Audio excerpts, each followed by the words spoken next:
샤랄라한 DJ 샤디와 함께하는 달콤한 시간. 이상한 나라의 앨리스 8번째 이야기. 여왕의 크로케 경기장.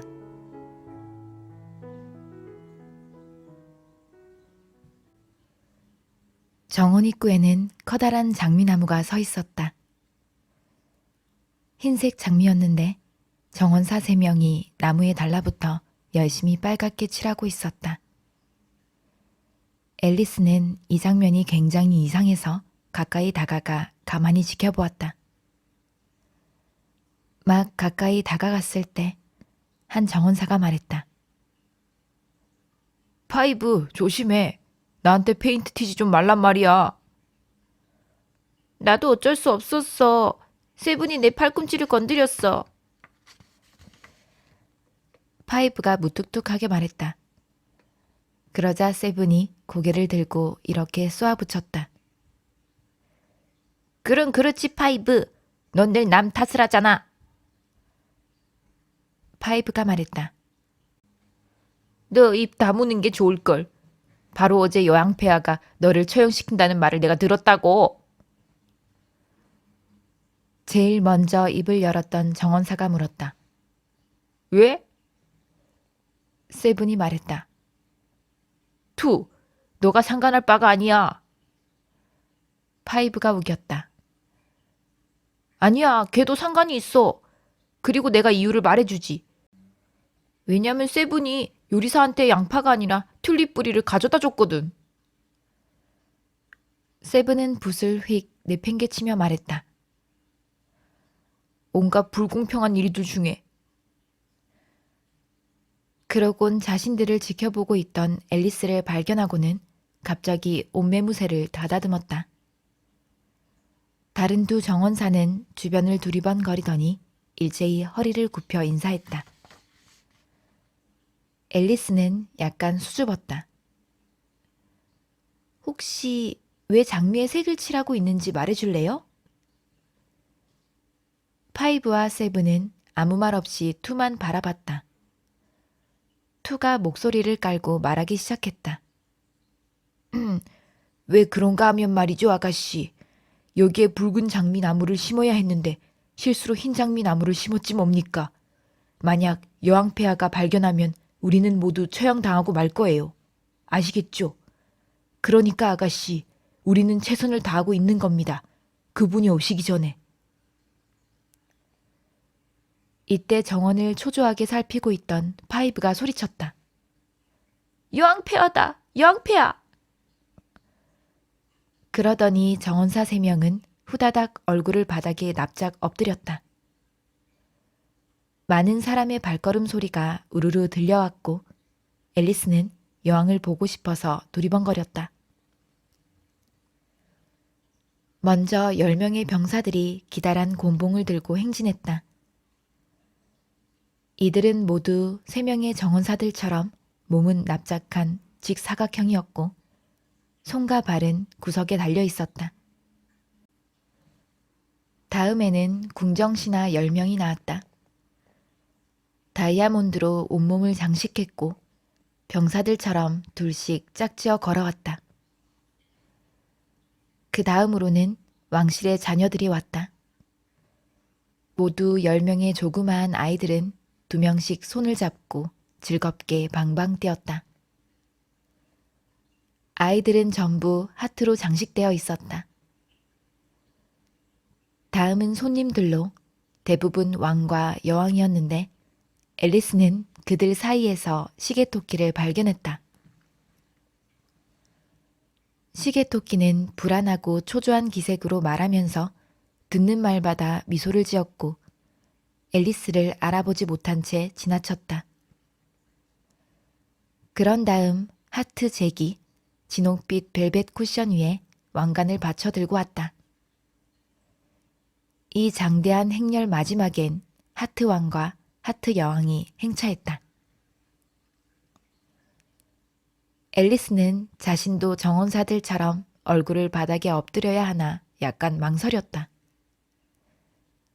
하지만 여왕이 행차할 때 엎드려야 한다는 법은 들어본 기억이 없었다.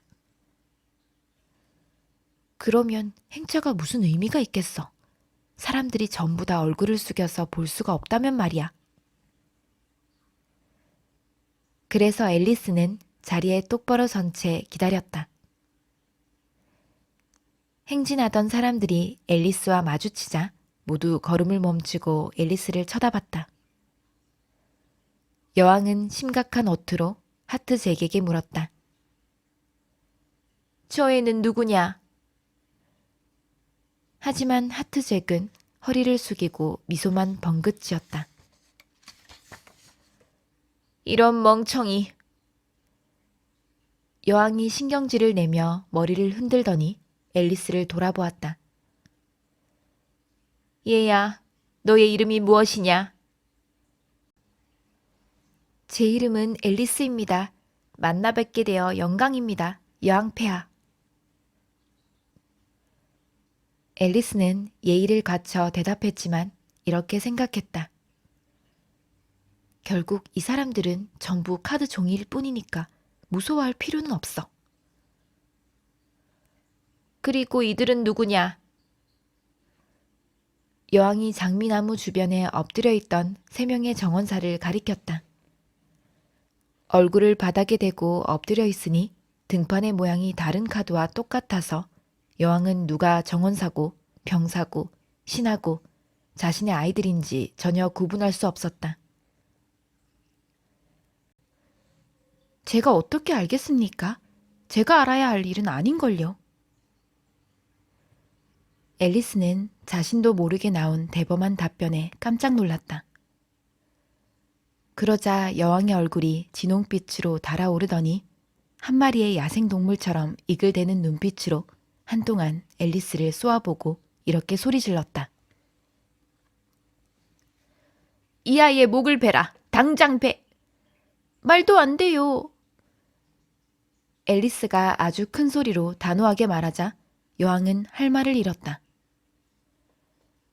왕이 여왕의 팔에 손을 얹고는 조심스레 말했다. 생각해보세요, 여왕. 이 아이는 아직 어린애잖아요. 여왕은 신경질적으로 왕에게서 휙 돌아서서 하트 잭에게 명령했다. 그들을 뒤집어 보아라. 하트 잭은 정원사들을 한쪽 발로 아주 살살 뒤집었다. 일어나! 여왕이 날카롭고 큰 목소리로 외치자 정원사 3명은 즉시 벌떡 일어나 왕과 여왕, 왕자와 공주, 그리고 모든 사람을 향해 굽신거리기 시작했다. 여왕이 외쳤다. 그만해. 너희가 그러니까 정신이 없다.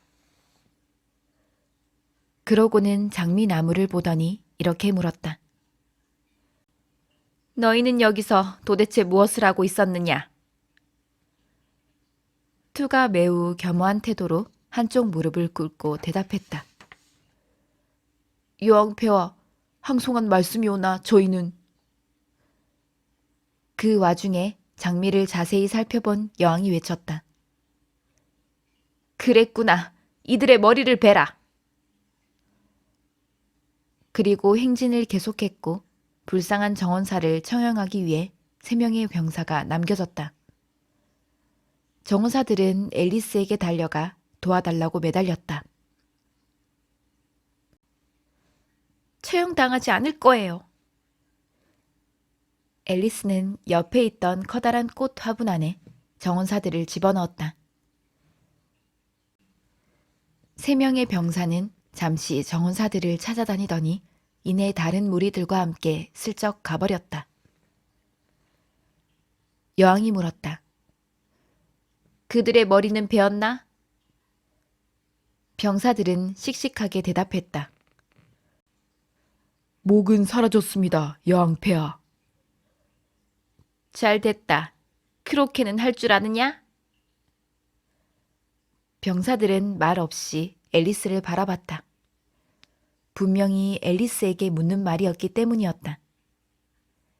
네. 앨리스가 외쳤다. 그럼 이리 오너라. 여왕이 우렁차게 명령했다. 앨리스는 다음엔 도대체 무슨 일이 일어날까 궁금해하며 행렬에 동참했다. 날이 아주 화창하네. 앨리스 옆에서 겁먹은 목소리가 들려왔다. 시계토끼가 걱정스런 눈빛으로 앨리스의 얼굴을 훔쳐보며 옆에서 걷고 있었다. 앨리스가 말했다. 날씨가 아주 좋네요. 공작 부인은 어디 있나요? 쉬. 토끼가 낮은 목소리로 황급히 속삭이며 어깨 너머로 불안하게 힐끗거렸다. 그러고는 발끝을 들어 올려 앨리스의 귀에다 대고 소곤댔다. 공작 부인에게 사형이 선고됐어. 왜요? 앨리스가 물었다. 지금 안 됐다 라고 한 거니? 토끼가 물었다. 아니요, 안 그랬어요. 전혀 안 됐다고 생각하지 않아요. 저는 왜요라고 말했어요. 앨리스가 말했다. 토끼가 설명을 시작했다. 공작 부인이 여왕의 뺨을 때렸거든. 이 말에 앨리스는 자그맣게 웃음을 터뜨렸다. 아, 조용히 해. 토끼는 지레 겁을 먹고 목소리를 낮췄다. 여왕이 듣겠어. 그러니까 공작 부인이 좀 늦게 왔거든. 그래서 여왕이 모두 자기 위치로. 여왕이 천둥처럼 큰 소리로 외치자 사람들은 사방팔방 뛰기 시작해서 서로 얽혀 넘어지고 난장판이 되었다. 하지만 잠시 후 모두 자리를 잡았고 경기가 시작되었다. 앨리스는 이렇게 신기한 크로켓 경기장은 태어나서 처음 보았다. 경기장은 이랑과 고랑 천지였다. 공은 살아있는 고슴도치였고 공을 치는 나무망치는 살아있는 플라밍고였다. 병사들은 골대를 만들기 위해 둘씩 짝을 지어 손과 발을 잡고 서 있어야 했다. 앨리스가 맞닥뜨린 제일 곤혹스러운 일은 플라밍고를 다루는 것이었다. 플라밍고 몸을 겨드랑이에 단단히 끼어 고정하고 다리는 아래로 달랑거리게 하는 건 성공했지만 플라밍고는 대체로 목을 제대로 꼿꼿하게 펴고 있다가도 머리로 고슴도치 공을 치려고 하면 목을 비틀어 들어올려 도저히 이해할 수 없다는 표정으로 앨리스의 얼굴을 바라보는 통에 웃음을 터뜨리지 않을 수 없었다. 앨리스가 플라밍고의 머리를 내리고 다시 치려고 하면 너무 야고르게도 때마침 고슴도치가 동그랗게 말고 있던 몸을 펴고 가버렸다. 더 골치 아픈 문제는 고슴도치를 쳐서 보내려고 하는 방향마다 이랑이나 고랑이 있었고 둘씩 짝지어져 있던 병사는 늘 일어나서 경기장의 다른 쪽으로 걸어가 버렸다. 그래서 곧 앨리스는 이 경기는 정말로 힘들겠다는 결론에 이르렀다. 경기 중인 선수들은 순서를 기다리지 않고 동시에 경기를 시작했고 내내 고슴도치를 두고 다툼을 벌였다. 그러자 여왕은 불같이 화를 내고 발을 쿵쿵 구르며 1분에 한 번씩 저 남자의 배라 혹은 저 여자의 목을 베라 하고 외쳤다. 앨리스는 마음이 조마조마해지기 시작했다. 확실히 아직까지는 여왕의 심기를 건드리지 않았지만 어느 때고 곧 그렇게 될 거라고 짐작할 수 있었다. 그렇다면 나는 어떻게 될까? 여기 사람들은 머리 베는 걸 엄청나게 좋아하는데 정말 신기한 건 그래도 살아남은 사람이 있다는 거야. 앨리스는 빠져나갈 궁리를 하다가 사람들에게 들키지 않고 나가는 게 과연 가능할지 고민해 보았다.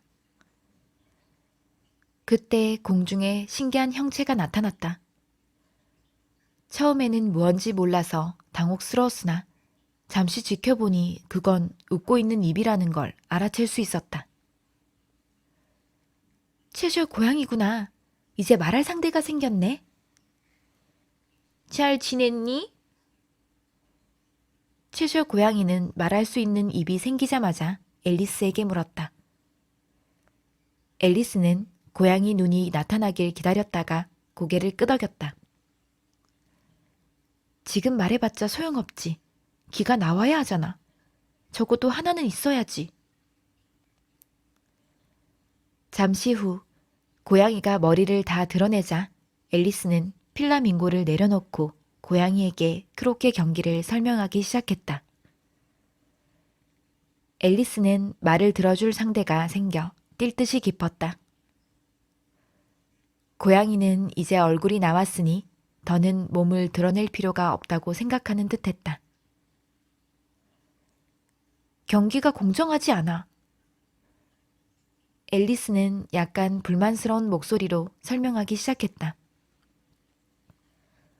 그리고 다들 어찌나 악을 쓰며 싸우는지 내가 무슨 말을 하는지도 모르겠다라니까. 딱히 경기 규칙도 없는 것 같아. 하긴 규칙이 있어도 아무도 신경 쓰지 않을 거야. 그리고 경기 도구들이 다 살아있다는 게 얼마나 혼란스러운지 몰라. 내가 고슴도치 공을 골대로 통과시키려고 하면 골대가 다른 쪽으로 걸어가 버린다니까.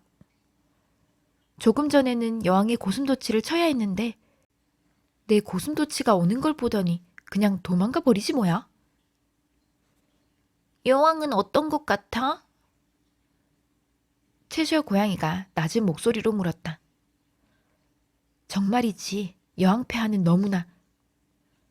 바로 그때 앨리스는 여왕이 바로 뒤에 서서 듣고 있다는 걸 눈치챘다. 그래서 이렇게 말했다. 이기실 것 같아. 그래서 과연 경기를 끝까지 할 필요가 있을까 싶어. 여왕은 씩 웃더니 앨리스 옆을 지나갔다. 누구와 얘기하는 것이냐? 왕이 앨리스에게 다가오더니 아주 신기하다는 듯 고양이를 바라보았다. 앨리스가 답했다. 제 친구예요. 채셔 고양이랍니다. 제가 소개해 드릴게요. 왕이 말했다. 생긴 게 전혀 마음에 안 드는구나. 하지만 원한다면 내 손에 입을 맞춰도 좋다. 그냥 거절하겠어요. 채셔 고양이가 대꾸했다. 그렇게 무례하게 굴지 마라. 그리고 그런 눈으로 나를 쳐다보지 마. 왕은 이렇게 말하면서 앨리스 뒤로 몸을 숨겼다. 앨리스가 말했다. 고양이도 왕을 바라볼 수 있답니다. 제가 어떤 책에서 읽었어요. 하지만 무슨 책인지는 기억나지 않네요. 저 고양이를 없애버려야겠다. 왕은 단호한 목소리로 이렇게 말하더니 마침 지나가던 여왕을 불렀다. 여왕, 당신이 이 고양이를 제거해 주시오. 여왕에게 크든 작든 문제를 해결하는 수단은 단 하나였다. 목을 베라. 여왕은 돌아보지도 않고 명령했다. 내가 가서 사형 집행인을 직접 데리고 오겠소. 왕은 진지하게 이렇게 말하고는 서둘러 자리를 떴다. 멀리서 여왕이 길길이 화내는 소리가 들리자 앨리스는 크로케 경기장으로 돌아가 경기가 어떻게 진행되고 있는지 확인해 보았다. 자기 차례를 놓친 선수 3명이 벌써 사형 선고를 받았다는 말이 들려왔다.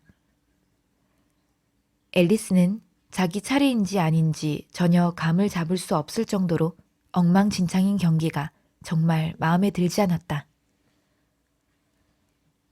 앨리스는 자신의 고슴도치를 찾으러 발걸음을 옮겼다. 앨리스의 고슴도치는 다른 고슴도치와 몸싸움을 벌이고 있었다. 앨리스는 바로 지금이 다른 고슴도치를 맞출 수 있는 절호의 기회라고 생각했다. 한 가지 문제는 앨리스의 플라밍고가 경기장을 가로질러 반대편으로 가버렸다는 것이었다. 그곳에서 플라밍고는 나무로 올라가려고 부질없이 날개를 푸드덕거리고 있었다. 앨리스가 플라밍고를 붙잡아 데리고 와보니 이미 두 고슴도치는 싸움이 끝났는지 사라지고 없었다. 어차피 상관없어. 이쪽 경기장은 골대도 모두 다 없어졌으니까. 그래서 앨리스는 플라밍고가 다시는 도망가지 못하게 옆구리에 끼고 고양이와 더 얘기하려고 돌아갔다. 채셔 고양이에게 간 앨리스는 구름같이 모인 군중이 고양이를 둘러싼 걸 보고 깜짝 놀랐다. 사형 집행인과 왕, 여왕이 동시에 떠들며 설전을 벌이는 중이었다. 다른 사람들은 불안한지 입을 꾹 다물고 있었다. 앨리스가 등장하자 세 사람은 앨리스에게 달려들어 이 문제는 자신의 방법으로 해결해야 한다며 목청을 높였다.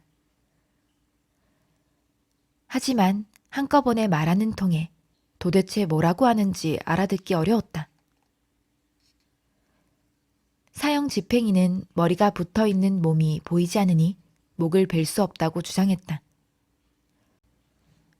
그렇게 해본 적이 없으니 이번 생에서는 하지 않을 것이라고 했다. 왕은 머리가 있다면 뭐든 목을 벨 수 있으니 그 주장은 말도 안 되는 얘기라고 우겼다. 여왕은 즉시 어떤 행동이라도 실행에 옮기지 않으면 주변에 있는 모든 사람을 처형하겠다고 했다. 여왕의 마지막 말 때문에 모든 사람들은 두려워하고 초조해했다. 앨리스는 이 말 외에는 할 말이 떠오르지 않았다. 이건 공작 부인 고양이에요. 그러니까 그분에게 물어봐야 합니다. 공작 부인은 감옥에 있다. 여왕이 사형 집행인에게 명령했다. 가서 여기로 데려와라.